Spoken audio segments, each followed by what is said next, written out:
Anakku yang hebat dan keren, langsung saja pada materi pokok. Kita setelah berdoa, mudah-mudahan kalian dalam mampu memahami pengertian jujur dan menepati janji. Ini ada bab kedua ya. Jadi materi pokoknya memang diloncat ke bab kedua ya. Ini KD 3.4. Oke, langsung saja.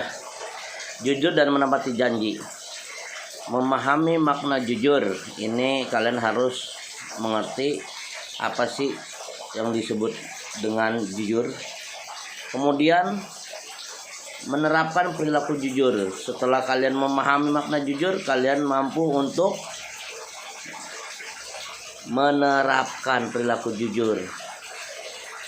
Nah, kemudian selain kalian memahami makna jujur dan menerapkan dalam kehidupan sehari-hari perilaku jujur itu, kalian juga harus mampu memahami makna menepati janji. Apa itu menepati janji? Dan mampu juga untuk menerapkannya. Nah, ya, janji adalah hutang. Oke, sikap mulia terbiasa berperilaku jujur dan menepati janji dalam kehidupan sehari-hari. Oke, next saja langsung. Telah ditemukan sebuah jam tangan di tempat wudhu. Bagi yang merasa kehilangan, segera hubungi takmir masjid. Nah, kalian mungkin pernah mendengar seperti ini ya, atau kehilangan barang yang lain selain jam ya. Nah, ini ketika diumumkan seperti ini harus ada kejujuran siapa yang memilikinya. Dan kalian menemukan, serahkan, jangan diambil gitu saja ya. Barang temuan yang kalian temukan apapun itu bentuknya ya diserahkan jujur, terus terang, kasih saja. Kalau memang nemunya di masjid, ke pengurusnya biar diumumkan. Oke, langsung next. Apa sih pengertian jujur? Jujur adalah berkata benar dan sesuai dengan kenyataan. Jadi yang namanya jujur adalah berkata benar dengan sesuai dengan kenyataan. Seorang yang disebut jujur apabila berkata sesuai dengan kenyataan. Jujur merupakan salah satu perilaku terpuji yang harus dimiliki seorang mukmin. Oke, Bapak, kita langsung lanjutkan terkait dengan ayatnya yang memerintahkan bahwa agar manusia harus berbuat jujur atau berkata benar. Allah Subhanahu wa Ta'ala secara tegas merintahkan orang-orang yang beriman untuk berkata benar. Perhatikan surat Al-Ahzab surat ke-33 ayat 70 di bawah ini. A'udzubillahi minasyaitonirrajim. Bismillahirrahmanirrahim. Ya ayyuhalladzina amanu taqullaha wa qulu qawlan sadida. Artinya, wahai orang-orang yang beriman, bertakwalah kamu kepada Allah dan ucapkanlah perkataan yang benar. Al-Quran surat Al-Ahzab surat ke-33 ayat 70. Oke, kan anak-anakku, tadi dalil Al-Qurannya, sekarang hadisnya tentang janji ya. Tadi tentang kejujuran.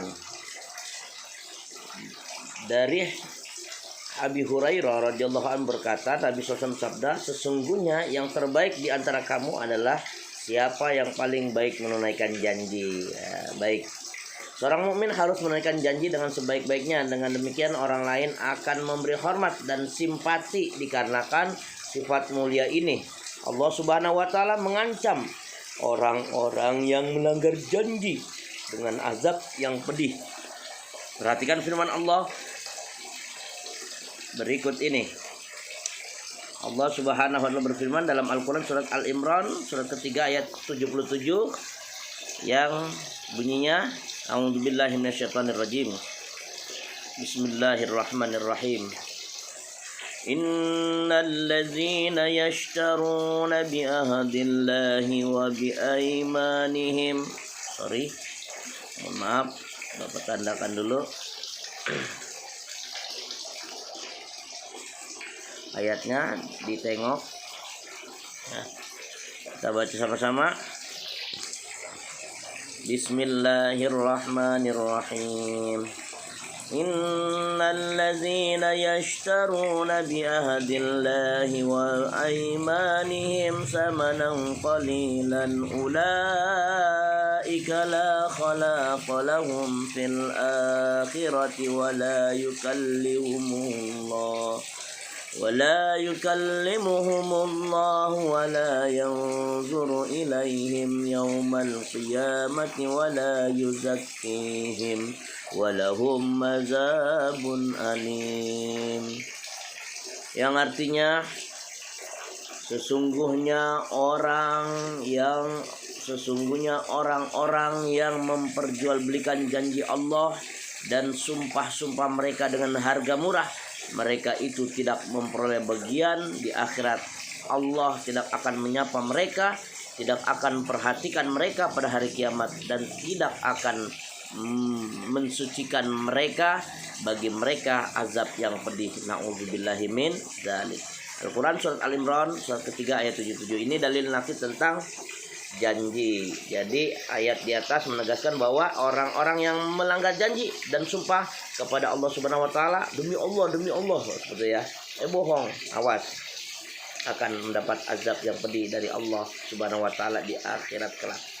Di akhirat kelak Allah Subhanahu wa taala tidak akan menyapa dan memperhatikan mereka yang melanggar janji dan sumpah. Janji yang pernah kita ucapkan harus dilaksanakan, sebab janji adalah hutang yang wajib dibayar orang yang bersifat jujur senantiasa menepati janji. Nah ini ya, jangan sampai kita ingkar janji, karena ingkar janji termasuk dosa besar yang harus kita jauhi. Di dalam ayat lain Allah menegaskan, Innal ahda kana mas'ula, sesungguhnya janji itu akan diminta pertanggungjawabannya kelak di hadapan Allah. Baik, oke, kita sambung singkat saja karena waktu sangat terbatas. Ada latihan nanti yang akan Bapak berikan. Yang pertama, kesimpulannya materi pokok jujur dan menepati janjinya adalah, yang pertama, jujur adalah berkata benar dan sesuai dengan kenyataan. Seseorang disebut jujur apabila berkata sesuai dengan kenyataan. Yang kedua, Al-Quran surat Al-Ahzab surat ke-33 ayat 70 menjelaskan bahwa Allah Subhanahu wa taala menyeru orang beriman untuk bertakwa kepada Allah Subhanahu wa taala dan berkata benar.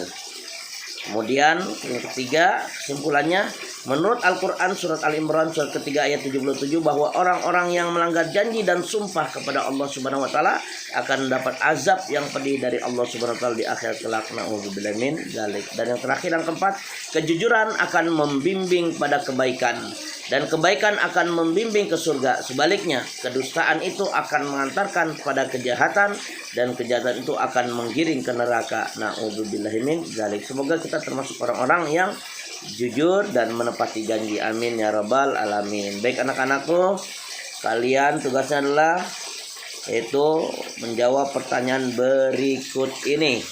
Assalamualaikum warahmatullahi wabarakatuh. Anak-anakku, soal latihan KD 3-4 jujur dan menepati janji, ada 10 soal. Pilihlah jawaban yang tepat dan benar. Di bawah ini ada 10 pilihan ganda, soal pilihan ganda yang harus kalian kerjakan.